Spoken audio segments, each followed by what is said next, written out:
ಮಂಗಳೂರಿನ ಉಳ್ಳಾಲ ಸುನ್ನಿ ಸಂಘಟನೆಗಳ ಒಕ್ಕೂಟದ ವತಿಯಿಂದ ಮೇಲಂಗಡಿ ತಾಜುಲ್ ಉಲಾಮಾ ಸುನ್ನಿ ಸೆಂಟರ್ನಲ್ಲಿ ಉಳ್ಳಾಲ ಅಸೈದ್ ಮೊಹಮ್ಮದ್ ಶರೀಫುಲ್ಲಾ ಮದಾನಿ ಕಾಸಿ ದರ್ಗಾ ಮತ್ತು ಕೇಂದ್ರ ಜುಮಾ ಮಸೀದಿ ಎದುರ ಆಡಳಿತ ಸಮಿತಿಯು ಉಳ್ಳಾಲದಲ್ಲಿ ಸಂಘರ್ಷಮಯ ವಾತಾವರಣ ಸೃಷ್ಟಿಸುತ್ತಿದ್ದನ್ನು ಖಂಡಿಸಿ ಖಂಡನಾ ಸಭೆಯನ್ನು ನಡೆಸಿದರು. ಕಳೆದ 1.5 ವರ್ಷದಿಂದ ನಡೆಯುತ್ತಿರುವ ಈ ಗಲಭೆಗಳಲ್ಲಿ ಸುಮಾರು 25 ಪ್ರಕರಣಗಳು ಉಳ್ಳಾಲ ಪೊಲೀಸ್ ಠಾಣೆಯಲ್ಲಿ ದಾಖಲಾಗಿದ್ದು ಮತ್ತು ಕಳೆದ ತಿಂಗಳಲ್ಲಿ ನಡೆದಂತಹ ಈದ್ ಸಂಘರ್ಷ ಆಗಿರಬಹುದು, ಪ್ರಸ್ತುತ ನಡೆಯುತ್ತಿರುವಂತಹ ಮದ್ರಾಸಾ ಪಠ್ಯ ಬದಲಾವಣೆ ವಿವಾದಗಳು, ಉಳ್ಳಾಲ ಜಮ್ಮತ್ ವ್ಯಾಪ್ತಿಯ ಹಲವಾರು ಮದ್ರಾಸಗಳಲ್ಲಿ ರಕ್ಷಕರ ಮತ್ತು ಆಡಳಿತ ಸಮಿತಿಯ ಸದಸ್ಯರ ನಡುವೆ ವೈಮನಸ್ಸಿಗೆ ಕಾರಣವಾಗಿ ಮದ್ರಸಾ ಪ್ರಾರಂಭವಾಗಿ ಸುಮಾರು 17 ದಿವಸಗಳು ಕಳೆದರೂ ಇನ್ನೂ ಪಠ್ಯಪುಸ್ತಕ ವಿವಾದ ಇತ್ಯರ್ಥವಾಗದಿರುವುದರ ಬಗ್ಗೆ ಹಾಗೂ ಇನ್ನಿತರ ವಿಚಾರಗಳ ಬಗ್ಗೆ ಖಂಡನೆ ಮಾಡಲಾಯಿತು.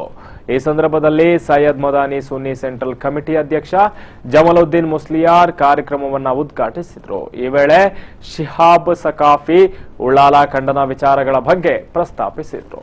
താജുൽ ഉലമ ഞങ്ങളെ കൈക്ക് ഏൽപ്പിച്ചു പോയേ ഞങ്ങളെ മുത്തു, ഞങ്ങളെ നിധി, ഞങ്ങളെ നേതൃത്വ അതായിട്ട് ഇക്കട് കൂറത്തു തങ്ങൾ ആത്മീയ നേതൃത്വം അന്തുമൊക്കും.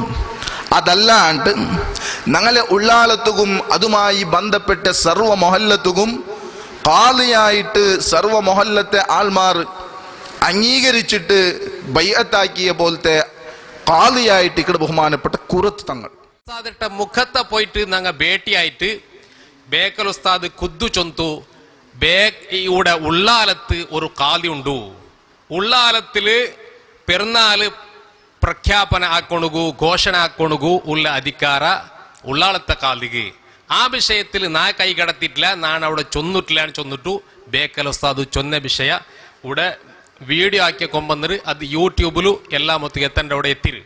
അപ്പൊ അതുകൊണ്ട് ഒന്നാമത്തെ കളവത്. രണ്ടാമത്തെ കളവ് ഇവിടെ നിങ്ങൾക്ക് ഗൊಂತಾಯಿ ಅಂದ್ರೆ ಚೊನ್ನೆങ്കിൽ ಮದ್ರಸರ ಬುಕ್ಕರ ವಿಷಯത്തിൽ ಈ ಸಂದರ್ಭದಲ್ಲಿ Kabir Saadi, Mustafa master Mokkacheri, SSF Ullal sector ಅಧ್ಯಕ್ಷರಾದ ಸೈಯದ್ ಕುಬಾಯಿಬ್ ತನ್ಯಳ್ ಮತ್ತಿತರರು ಉಪಸ್ಥಿತರಿದ್ದರು.